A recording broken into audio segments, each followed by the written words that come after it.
क्या लिखा हुआ है, study the operation of power system line in no load condition. ठीक है, you are not suppose to connect the load at the moment, you are just having a motor generator set, transmission line segment, and that's it. And find out the no load current of the transmission line. You just need to know the transmission line, the segment, and how much current is it taking from the source side, because you know transmission line is being energized by some kind of source, and transmission line itself has three elements, R, L and C. So part of the energy is coming from the source side and part of the energy is coming from the capacitors, which after being charged will be giving a proportion of the current to the main current value. ठीक है, तो हमने ये note करना है कि क्या transmission line no load condition पे उसकी जो आई नॉट की वैल्यू है, नो लोड कंडीशन का जो करंट है उसकी वैल्यू क्या आती है, what would be the power active power value and what would be the reactive power value at the sending side, because the receiving side is currently at the moment is disconnected. अब देखिएगा, this is your motor generator set which is coupled and this is the SCADA system. SCADA पे इसमें हमने कुछ नहीं किया हुआ, everything is already there. हमने बस इसको ऑन किया हुआ, सॉफ्टवेयर के थ्रू रन कर रहा है. हमने आगे क्या किया, हमने इस बटन को पुश किया है, I mean not pushed it, we actually switched it. ये पुश बटन नहीं है, नॉर्मल बटन को स्विच किया है. अच्छा, यहाँ पर आप देख लीजिएगा कंट्रोल्स की थोड़ा सा फोकस अगर हम करें, ये नॉब्स की सेटिंग देखें, आगे आ जाना. देखो हमने क्या किया हुआ है, लोकल कंट्रोल मोड किया हुआ है. लोकल कंट्रोल मोड का मतलब क्या है कि हम जो है वो फ्रिक्वेंसी और वोल्टेज को इस नॉब के थ्रू सेट कर सकते हैं इंस्टेड ऑफ गोइंग टुवर्ड्स, क्या लिखा हुआ है ये, SCADA. अच्छा, यहाँ पर आप देख लो ऑटोमेटिक एक्साइटेशन कंट्रोल पे हमने नॉब नीचे की हुई है और ऑटोमेटिक स्पीड कंट्रोल भी हमने नीचे की हुई है. इसका मतलब क्या है कि एक्साइटेशन इसको जनरेटर सेट को मिल रही है, it is going to adjust by itself when we are just turning up this knob to set a particular frequency. For example frequency 50 hertz हमें सेट करनी थी, तो हमने 50 हर्ट्ज के लिए यहाँ पर इस नॉब को रोटेट किया, तो it by itself has adjusted it's RPMs so that it has given us 50 hertz. ठीक है, इसी तरह से वोल्टेज का नॉब है. वोल्टेज हमने कितने पे सेट किया हुआ है, यहाँ पे अराउंड 400. ठीक है, तो वो नॉब हमने यहाँ से जब उसको सिलेक्ट किया है, एक स्पीड कंट्रोल है और एक वोल्टेज कंट्रोल नॉब है, तो हमारे पास automatically the RPMs and the excitation value has adjusted itself without the need of SCADA और प्रोग्रामर. ठीक है, ये हमारा मैनुअल मोड पे टोटल वर्क कर रहा है. ये नॉब्स आपने देखी है. अच्छा, तो ये जो पावर लाइन है,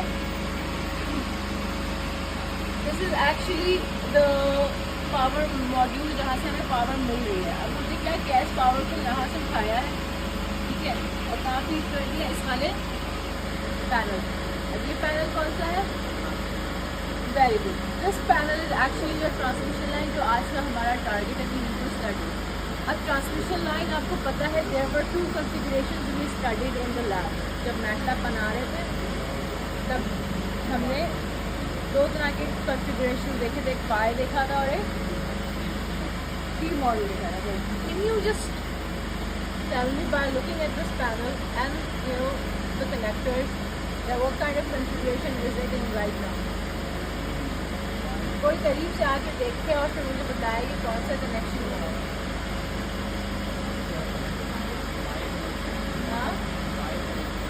पाई कनेक्ट हुआ वो कैसे पता चला,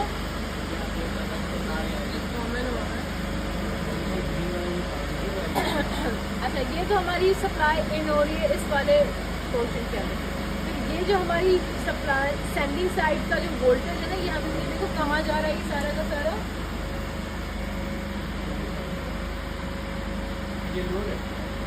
ये पावर एनालाइजर है. अभी हम सेंडिंग साइड रीड कर रहे हैं, तो सेंडिंग साइड मेरा कनेक्टेड है और ये मुझे P1, Q1, I1 voltage frequency जो भी है तीनों फेजेस की वो मुझे मेजर करके बता रहा है. तो this is my measuring instrument. इसका एक पोर्शन जो है वो एक पोर्शन इसका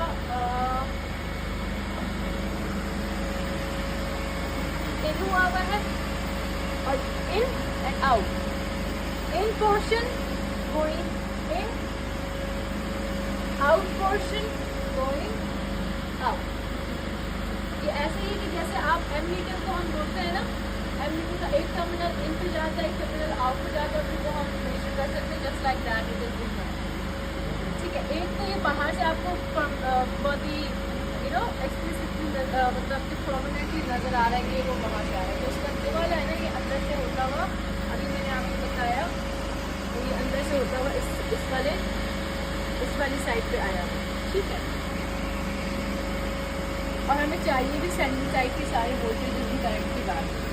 अब आ जाते हैं ट्रांसमिशन लाइन के नेटवर्क पे कौन सा बना हुआ है। Can you just see what kind of elements are present, can you just zoom in and get the idea कि यहाँ पे कौन कौन से हैं। ठीक है, there are resistors, there are inductors,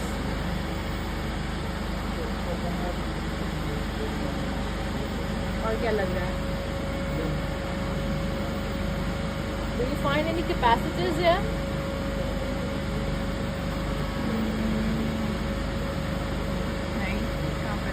नहीं है कैपेसिटर्स।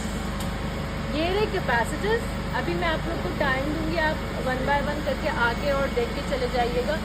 ये कैपेसिटर, ये भी capacitors, these are RL, these are RL। देखो कॉन्फ़िगरेशन हमने क्या किया हुआ है। For example there are multiple 3 options are given to you to select from the 3 values.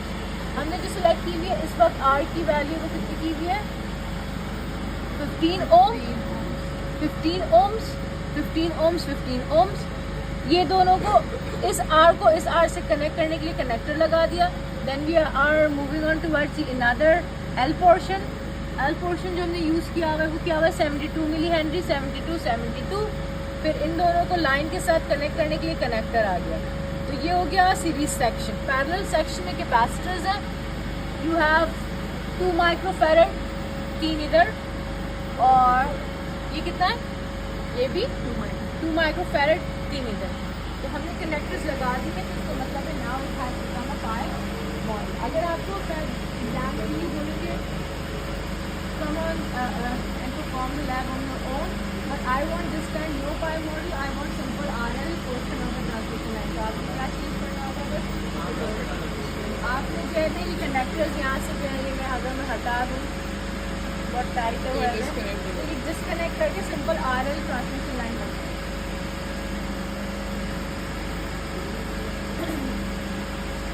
अच्छा, ये पोर्शन जो है वो ये एक्साइटेशन इस पैनल को एनर्जाइज कर रहा है, क्योंकि इस पैनल के अंदर जो है वो इटसेल्फ कुछ आईसी का कुछ मॉड्यूल्स है, तो उनको एनर्जाइज करने के लिए हमने यहाँ पे सप्लाई दी है। और क्या है? अच्छा, अब हम अगर हम नेक्स्ट लैब करते हैं, this is all about lab number 4। अगर हम नेक्स्ट लैब करते हैं लैब 5, ट्रांसमिशन लाइन के बाद हम क्या कनेक्ट कर रहे थे मैथ लैब में? ट्रांसफॉर्मर्स। और अगर ट्रांसफॉर्मर्स के बाद देखा जाए फिर लोड था। Now these are 3 different kinds of load banks. This one is resistive load bank, resistance module, ठीक है। This one is inductance module and this one is, ठीक है। अब रेजिस्टिव मॉड्यूल अगर आपको, यू हैव 3 ऑप्शंस, ये 3 values हैं, ये 3 वैल्यूज हैं। इनमें से आपको जो भी वैल्यू सेलेक्ट करनी है, इधर आप सेलेक्टर इसको प्रेस टर्न करेंगे and you will get the value similarly over here. और फिर इन दी एंड, क्योंकि अगर हम लैब 5 करते होते तो हम सेंडिंग के voltages, currents and all that we know it from this power analyser, but we want to know about the receiving values as well. तो हम क्या करते हैं? अच्छा, यहाँ से पावर हम उठा रहे हैं, ये तो इस पैनल को एनर्जाइज कर रहा है, और जो एक्चुअल पावर इस पैनल पर आ रही है वो कहाँ से आ रही है?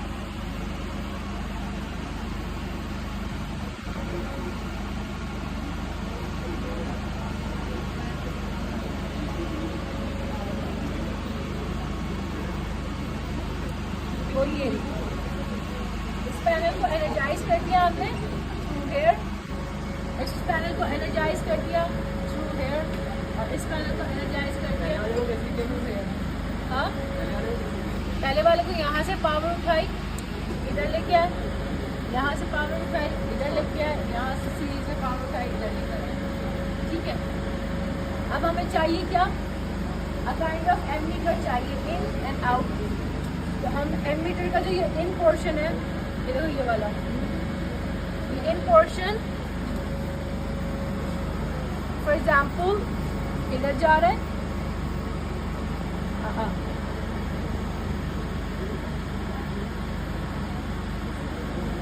अच्छा ये तो हो गया इनको एनर्जाइज करने के लिए। ये वाला पोर्शन है इनको सीरीज कनेक्ट करने के लिए, बैंक्स को। तो बैंक्स को हमने सीरीज कनेक्ट किया हुआ इस तरीके से।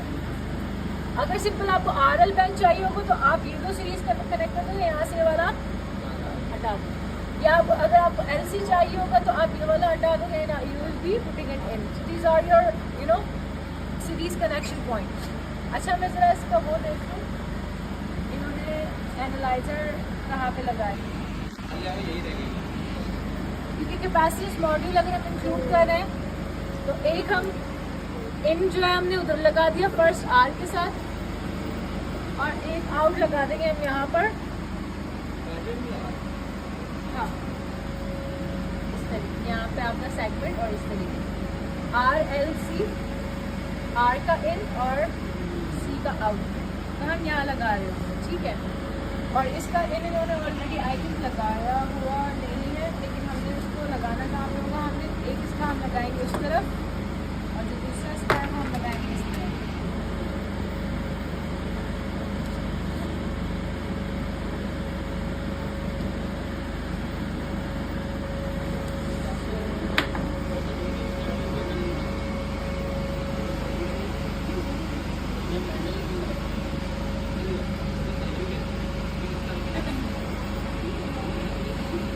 ठीक है,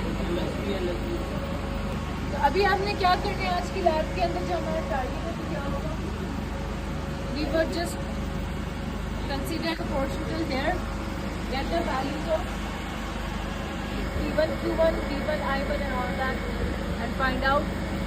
हाँ आपके मैनुअल में देखो टेबल बना हुआ है, टेबल पे क्या है, पहले कैपेसिटर के बगैर नोट करो वैल्यूज, और फिर कैपेसिटर्स के, तो हम उसको वन बाय वन कर लेते हैं।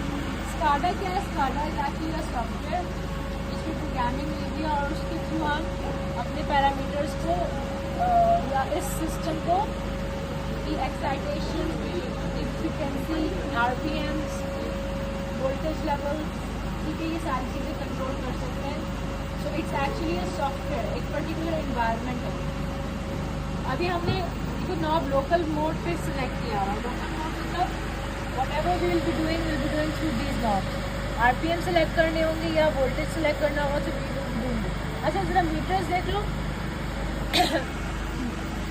मीटर्स जो है वो वोल्टेज का V1 V2 इधर आया हुआ है।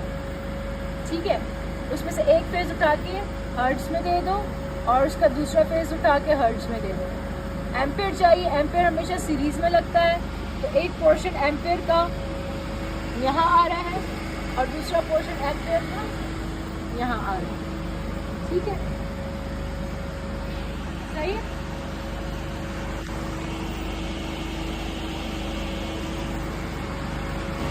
और इधर लिखा हुआ भी है करंट कंट्रोलर है, तो इधर से हमारे पास करंट की वैल्यूज आ रही होंगी।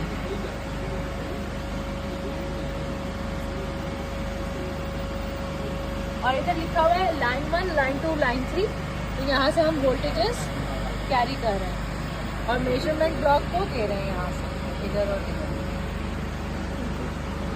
ठीक है, अब जरा table number 1, line to line 400 आ रहा है।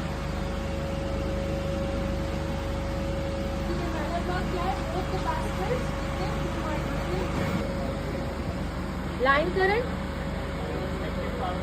अच्छा अगर आप लाइन टू लाइन वोल्टेज देखना चाह रहे हो जो आप पूछ रहे थे V1, V12, V23, V31 कितना 378, वही अप्रॉक्सीमेटली 400 जो उधर एनालॉग पे शो हो रहे है ना। But we want to know some other values.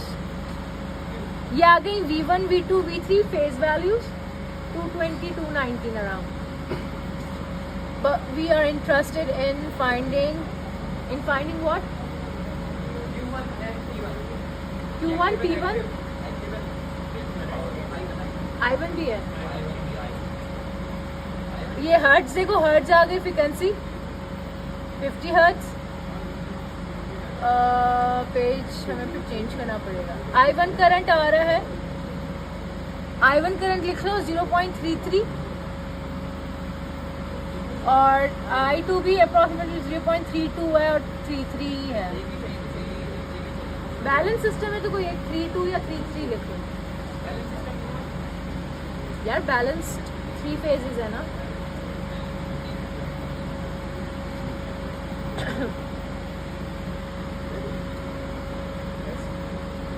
अच्छा, लेफ्ट साइड का कनेक्टर जो है वो हम निकाल रहे हैं, so this portion would become empty.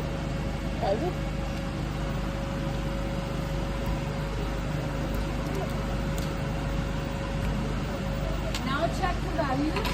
हाँ